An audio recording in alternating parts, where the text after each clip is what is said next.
Student, I am Pramod Kushwaha, maths teacher. Last lecture में exercise 2.1 को solve किए थे स्टूडेंट। आज हम एक्सरसाइज 2.2 को सॉल्व करेंगे। सो स्टूडेंट, एक्सरसाइज 2.2 को सॉल्व करने से पहले उसके थोड़े बेसिक कॉन्सेप्ट को समझते हैं कि एक्सरसाइज 2.2 के लिए बेसिक कॉन्सेप्ट है क्या हमारा। तो इस एक्सरसाइज 2.2 के लिए हमारा जो बेसिक कॉन्सेप्ट है वो हमारा है शून्य तथा उसके गुणांकों के बीच संबंध। ठीक है, और वो कौन से बहुपदी के लिए है? द्विघात बहुपदी के लिए। ठीक है स्टूडेंट, कि स्टार्ट करते हैं हम लेक्चर को। तो जो हमारा टॉपिक है वो क्या है?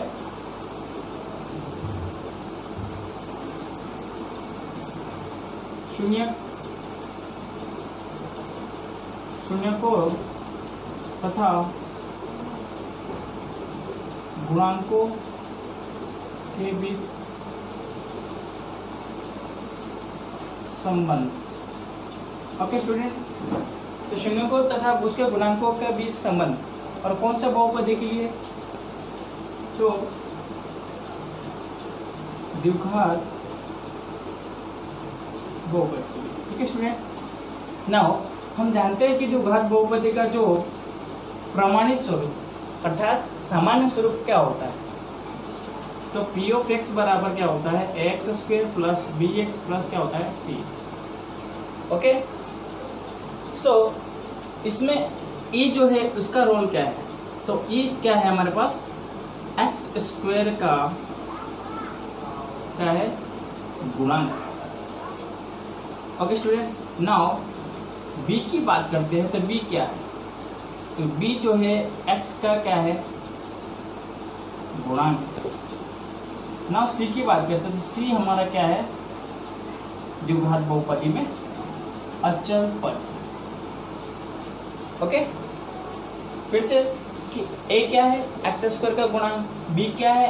एक्स का गुणांक, सी क्या है? अचल पद। ओके, नाउ अब हम समझते हैं कि दो संबंध वो है क्या। तो पहला जो संबंध बनेगा द्विघात बहुपदी। तो द्विघात बहुपदी के लिए हम जानते हैं कि द्विघात बहुपदी के महत्तम शून्यों की संख्या जो कितनी होती है? 2 होती है। ठीक है, ओके, तो मान लेते हैं कि माना पी ऑफ एक्स मतलब ये बहुपदी के दो शून्य अल्फा एवं बीटा है। ओके स्टूडेंट, दो शून्य हमारे पास कौन है? अल्फा एवं बीटा। ओके, तो दो संबंध वो है क्या? तो पहला जो संबंध है वो क्या है? शून्यों का योगफल और उसके गुणांकों के बीच संबंध। ठीक है, तो पहला संबंध समझते हैं। तो पहला संबंध क्या है? शून्यों का योगफल। शून्यों का क्या है? योगफल। ठीक है, तो हमारे पास शून्य कौन है? अल्फा एवं क्या है? बीटा है। तो योगफल का मतलब क्या?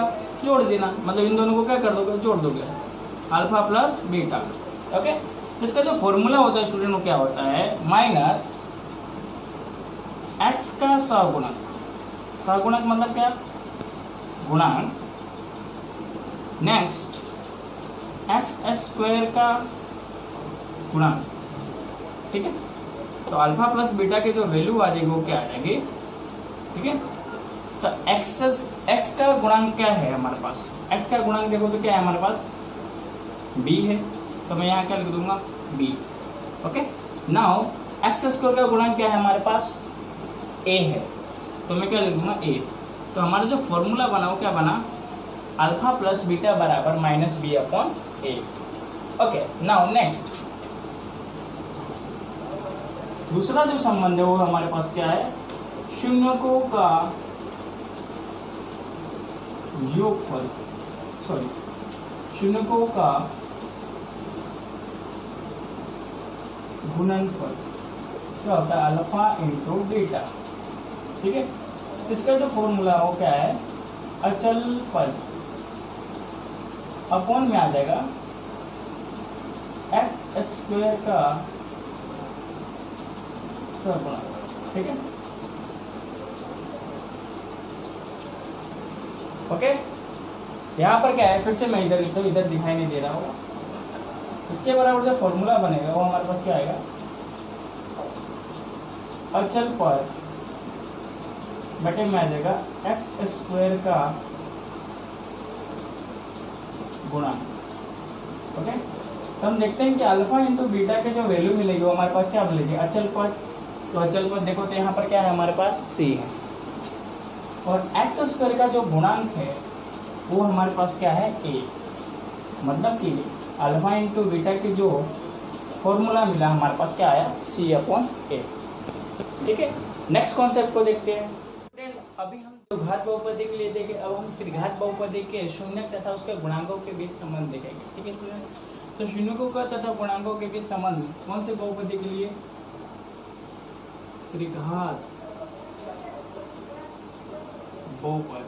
ठीक है, ओके, हम जानते हैं कि विद्यार्थियों, हम जानते हैं कि क्या त्रिघात बहुपदी का जो प्रमाणित स्वरूप मतलब कि सामान्य स्वरूप जो होता है वो क्या होता है, p of x is equal to a x cube plus b x square plus c x plus d. Okay, आइए हम समझते हैं कि ए जो है वो क्या है। ए जो है वो क्या है, एक्स क्यूब का क्या है गुणांक। ओके, बी जो है वो क्या है हमारे पास, एक्स स्क्वायर का गुणांक। सी जो है हमारा क्या है, एक्स का गुणांक।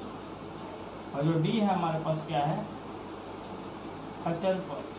ठीक है, द्विघात बहुपदी की तरह अगर देखा जाए तो इसमें महत्तम शून्यों की संख्या कितनी होती है, 3 होती है, क्योंकि ये कौन सी बहुपदी है, त्रिघात।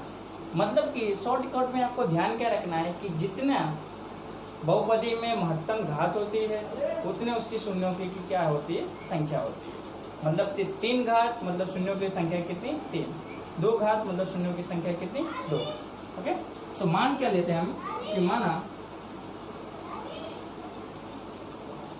पी ऑफ एक्स, मतलब त्रिघात बहुपदी की बात करता हूँ कि माना त्रिघात बहुपदी, ऐसे लिख देते त्रिघात बहुपदी, माना त्रिघात बहुपद के 3 शून्यक अल्फा बीटा एवं गामा है। ठीक है, हमारे पास 3 शून्य क्या है, अल्फा बीटा एवं गामा। ओके, अब हम सबसे पहले क्या सीखेंगे कि तीनों शून्यक है, पहला संबंध क्या होगा कि पहला जो संबंध होगा तीनों शून्यकों का योगफल का होगा। ओके, तो सबसे पहला संबंध क्या है, शून्यकों का योगफल। ओके, और कितने शून्यकों का योगफल, एक शून्यकों का योगफल, या डायरेक्ट आप लिखो शून्यकों का योगफल। ओके, तो शून्यकों का योगफल मतलब शून्य कौन से है, अल्फा बीटा एवं क्या है, गामा है। तो क्या हो जाएगा, अल्फा प्लस बीटा प्लस क्या हो जाएगा हमारे पास, गामा। ओके, तो इसका जो फॉर्मूला होगा वो क्या होता है, हमेशा ध्यान रखो, ये जो फॉर्मूला होगा बी आएगा। बी मतलब कि हमेशा नीचे वाले से एक घात क्या होता है, ऊपर वाला एक कम होता है। मतलब समझता है, ये देखिए, जैसे कि मैं नीचे लिखूंगा एक्स क्यूब का गुणांक। ठीक है, तो ऊपर क्या आएगा, एक्स स्क्वायर का गुणांक। ठीक है, अब द्विघात बहुपदी में आप याद करो तो द्विघात बहुपदी में था क्या, नीचे क्या था, एक्स स्क्वायर का गुणांक और ऊपर क्या था, एक्स का गुणांक। ठीक है, माइनस एक्स का गुणांक। सेम इसी तरह कि नीचे याद क्या रखना है आपको कि जो डिनोमिनेटर की जो संख्या रहेगी, मतलब कि अंश की जो संख्या रहेगी वो हमेशा हर से क्या होगी, कम रहेगी। मतलब कि समझ लेंगे सीधे बात कि जो अपॉन में संख्या है, अपॉन में जो संख्या है उसकी जो घात होगी ऊपर वाले से हमेशा क्या होगी, बड़ी होगी। ओके, तो शून्यकों का जो योगफल होगा क्या होगा, x square minus x square का क्या होगा गुणांक, और अपॉन में क्या आएगा, एक्स क्यूब का गुणांक। आइए समझते हैं कि एक्स स्क्वायर का गुणांक है क्या हमारे पास। एक्स स्क्वायर का गुणांक है हमारे पास बी, तो यहाँ पर क्या आ जाएगा माइनस बी और अपॉन में क्या आ जाएगा ए। और किसका फॉर्मूला बना alpha plus beta plus gamma.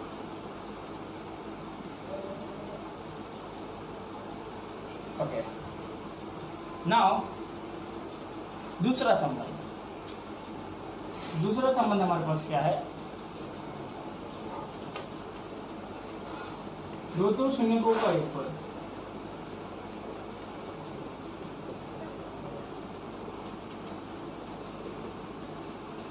ठीक है, अब दो शून्यकों का योगफल मतलब क्या, alpha into beta, beta into gamma and gamma into alpha बराबर क्या होता है,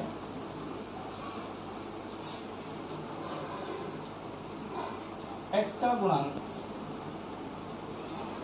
बटे में आ जाएगा एक्स क्यूब का गुणांक।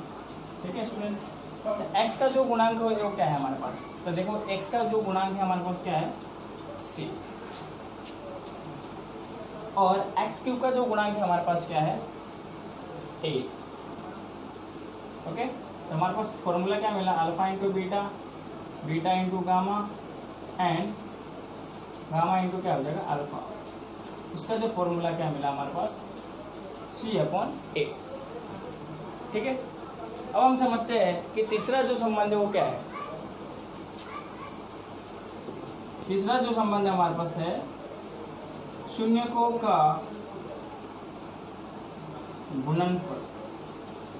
ओके, तीसरा संबंध हमारे पास क्या है, शून्यकों का गुणनफल। तो शून्यक हमारे पास कौन है, अल्फा बीटा एंड गामा। तो मैं गुणनफल ले लेता हूँ, alpha into beta into gamma क्या होगा, माइनस अचल पद बटे में आ जाएगा हमारे पास क्या, एक्स क्यूब का गुणांक। तो हमारे पास माइनस अचल पद है क्या, हमारे पास अचल पद क्या है डी, तो क्या हो जाएगा माइनस डी अपॉन क्या हो जाएगा ए अल्फा इंटू बीटा इंटू क्या हो जाएगा। ठीक है, फिर से समझते हैं कि सबसे पहले जो संबंध हो गया होगा एक एक शून्यकों का योगफल मतलब alpha plus beta plus gamma बराबर क्या होता है माइनस एक्स स्क्वायर का गुणांक अपॉन में एक्स क्यूब का गुणांक बराबर क्या हो जाएगा alpha plus beta plus gamma is equal to minus b upon a. Second जो संबंध है वो क्या है, दो शून्यकों का योगफल मतलब यहाँ पर देखिए अल्फा बीटा बीटा गामा और गामा क्या आ रहा है अल्फा आ रहा है। ठीक है, तो इसका जो फॉर्मूला क्या है, एक्स का गुणांक अपॉन में क्या आ जाएगा एक्स क्यूब का गुणांक। तो यहाँ पर x का गुणांक है क्या, x का गुणांक हमारे पास क्या है c और x क्यूब का गुणांक हमारे पास क्या है a। मतलब कि फॉर्मूला क्या बन गया alpha into beta, beta into gamma and gamma into क्या हो गया अल्फा इज इक्वल टू क्या हो जाएगा c अपॉन a। नेक्स्ट हमारे पास तीसरा जो संबंध है शून्यकों का गुणनफल। शून्यकों का क्या है गुणनफल, क्या है alpha into beta into gamma बराबर क्या आ जाएगा माइनस अचल पद अपॉन में क्या आ जाएगा एक्स क्यूब का सगुणक मतलब गुणांक। ओके, तो फॉर्मूला क्या बनेगा हमारे पास alpha into beta into gamma बराबर माइनस डी अपॉन क्या आ जाएगा ए। ओके स्टूडेंट, तो ये हमारा क्या है शून्यकों का गुणांकों तथा शून्यकों के बीच संबंध मतलब शून्यक तथा उसके गुणांकों के बीच संबंध। ये हमारा थियरी कॉन्सेप्ट क्या होता है कंप्लीट। ओके।